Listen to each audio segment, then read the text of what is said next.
Mais um episódio de Kaiju número 8. Nesse mundo, grandes criaturas sinistras aparecem do nada destruindo as cidades, com mais frequência no Japão já que é um anime. E para combater essas criaturas, os humanos tiveram que criar uma organização especializada em eliminar Kaijus. Essa organização é chamada de Força de Defesa. Em meio a tudo isso, nosso protagonista, que queria fazer parte dessa organização, trabalha limpando a sujeira que fica após as batalhas. E em um dia, acaba se deparando com um parasita Kaiju, que lhe dá poderes de Kaiju, assim podendo se transformar em um deles. Com isso, ele agora precisa aprender a controlar esse poder e também tomar cuidado para não ser pego pela força de defesa. Quer saber o que aconteceu nesse episódio de Kaiju número 8? Então assiste aí e aproveita para deixar o like e se inscrever no canal se gostar do vídeo. O episódio começa no hospital, mostrando os últimos acontecimentos do episódio anterior, onde Kafka e Ichigawa estão conversando e o Prota finalmente se decide se alistar para a tropa de defesa mais uma vez. E aparece esse parasita Kaiju na frente dele e ele se transforma. Mano, olha essa intro. Somos levados a um flashback,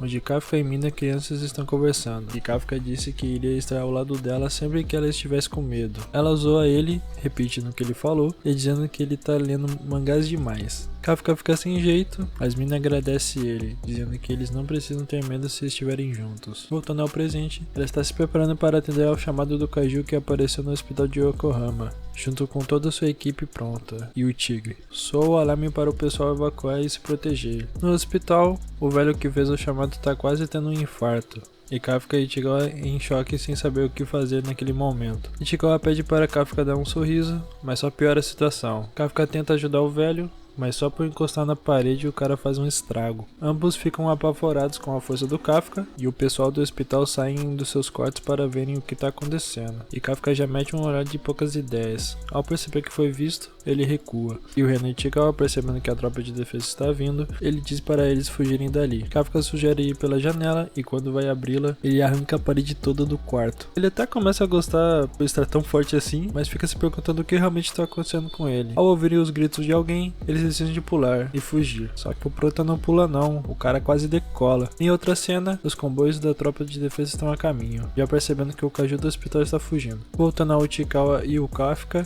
Ichigawa fica se perguntando desde quando o Kafka é um Kaiju, e quando ele vai olhar para o Kafka para perguntar se é ele mesmo, até o Kafka não sabe mais depois disso. Ele devora um passarinho e volta ao normal. Kafka diz que ele tá com mais um problema. Ichigawa perguntou o que é e Kafka diz que quer mijar. Tudo bem, mano, eu te entendo, nessas horas é complicado. Ichigawa pede para ele se segurar, mas o Kafka tá apertado demais. Ichigawa pergunta como ele vai fazer se ele não tem mais o meninão. E ela lá, tentando ver a peça do cara. Kafka não se segura e descobre o que ele faz, já que ele não tem mais o... você sabe. E é pelos mamilos. Kafka tem uma crise e Ichigawa diz que eles não têm tempo para isso e tem que se esconder em algum lugar. Kafka pergunta se ele ainda vai poder entrar para a força de defesa e Ichigawa diz que de jeito nenhum. Se eles virem o Prota nessa forma, eles vão o matar na hora. Ichigawa encontra um lugar isolado e sugere deles se esconderem ali. Kafka percebe algo chegando, algo vindo da terra, e é aquele mesmo tipo de Kaiju que atacou eles da última vez. A tropa recebe o alerta desse outro Kaiju e se divide. Ichigawa diz que com isso a tropa vai dividir a atenção dele para esse outro Kaiju e que eles vão ter mais chance de escapar. Indo para outro lugar onde aquele Kaiju apareceu, ouvimos o choro de uma criança, e a mãe dessa criança está ferida embaixo dos destroços da casa. Ela pede para sua filha fugir, mas a pequena diz que não vai sair dali sem sua mãe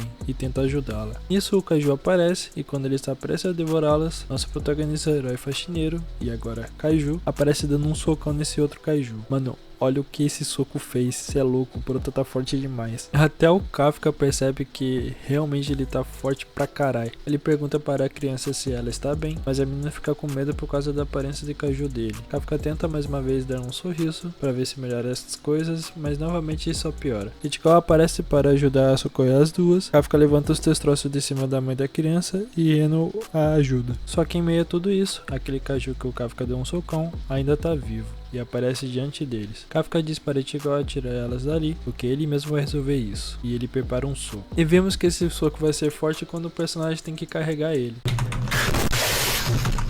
Ao concentrar toda a sua energia para esse ataque, Kafka dá mais um socão no Kaiju, só que esse soco foi tão forte que o Kaiju simplesmente explode, o que faz aparecer uma chuva de sangue. E mano, olha essa cena que foda. A menina se assusta e Kafka, para tentar acalmá-la, diz que a força de defesa está chegando e que ele já vai embora dali. Quando ele tá saindo, a menina o chama e o agradece por ter salvado ela e sua mãe. Nisso, Kafka lembra do passado com a mina e vê um futuro onde os dois finalmente estarão juntos enfrentando os Kaijus. A cara dele volta ao normal e ele diz que vai fazer de tudo para estar ao lado dela. Chegando no local, a tropinha, que atrasada por sinal, se não fosse nosso mano Kafka não ia ter ninguém ali vivo para socorrer. A mina pergunta para a criança o que aconteceu ali, mas a pequena ainda tá com medo por conta de tudo aquilo. A mina diz para a menina não se preocupar, porque ela irá exterminar todos os Kaijus. A menina pergunta se ela não vai machucar o Kaiju bonzinho que a salvou, e a mina fica em choque ao ouvir isso. Isso corta para uns 3 meses depois, e a notícia sobre o Kaiju número 8 está ocorrendo nos jornais, dizendo que ele foi o único Kaiju a escapar da força de defesa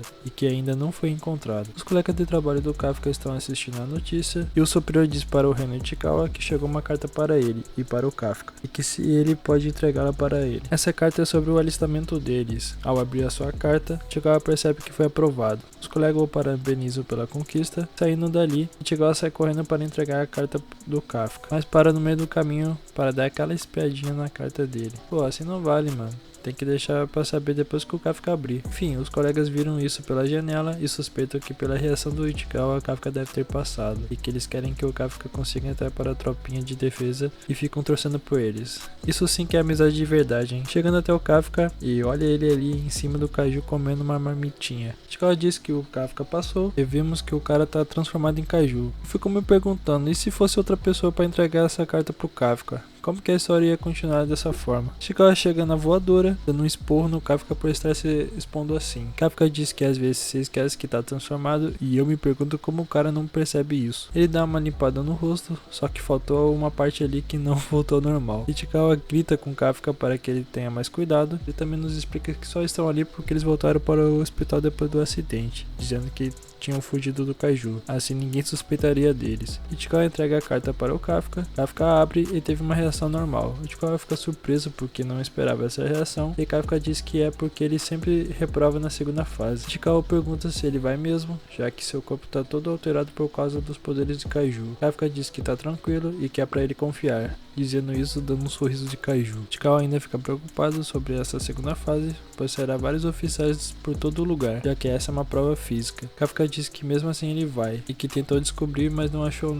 nada para voltar ao normal, e que essa é a última chance dele para tentar entrar na força de defesa. Ichikawa então só aceita e diz que então eles serão rivais. Kafka pega uma garrafa de água, mas não está conseguindo abrir. Nisso ele se transforma e esmaga a garrafa. Ichikawa grita com ele, retirando tudo o que disse, falando para ele não ir nessa prova. Ichikawa se desculpa, dizendo que vai ficar tudo bem, e para que o Ichikawa não o abandone. Ichikawa avisa que o pessoal já está chegando para trabalhar e que é pro Kafka se controlar. Ele sai dali e vemos que o Kafka ficou aliviado por ter passado. 10 dias depois, chega no local da prova, Ichikawa e Kafka percebem que o pessoal está chegando para o teste, e se tem cabelo colorido é porque vai ser no mínimo relevante para a história. Eles estão conversando e tem alguém chamando o Coroa. Ichikawa avisa o Kafka e quando ele vai olhar, essa menina aí tá chamando de Coroa. Kafka então percebe que é com ele mesmo e se irrita com a menina, dizendo que ele não é Coroa não, ele só tem 32 anos. Ela diz que ele é um baita de um Coroa e ele fica negando. Ele olha para o Ichikawa e ele só concorda com ela. Ela pede para ele tirar o veículo dele dessa vaga, chamando de lata velha. Kafka fica irritado, dizendo que tem várias vagas por aí, mas ela quer essa, porque ela disse que o número da sorte dela hoje é 5, e essa vaga é o número 55. É claro que ele não vai querer tirar, então ela decide que ela mesma vai. Ela tira a roupa, mas relaxa, ela tá com uma armadura super tecnológica feita de Kaiju, e lhe dá muita força. Ela se aproxima do carro da firma e o levanta com uma só mão, o jogando para o lado. Eles ficam assustados com aquilo, e Kafka se preocupa com o prejuízo que vai ter por causa do carro da firma. Ichikawa pergunta quem ela é, e ela diz que se chama Kikoru Shinomiya, que o hobby dela é matar kaijus, e que é para eles não se esquecerem do nome dela. Ichikawa reconhece o sobrenome dela, ela chega no Kafka e diz que para ele que ele fede a kaiju.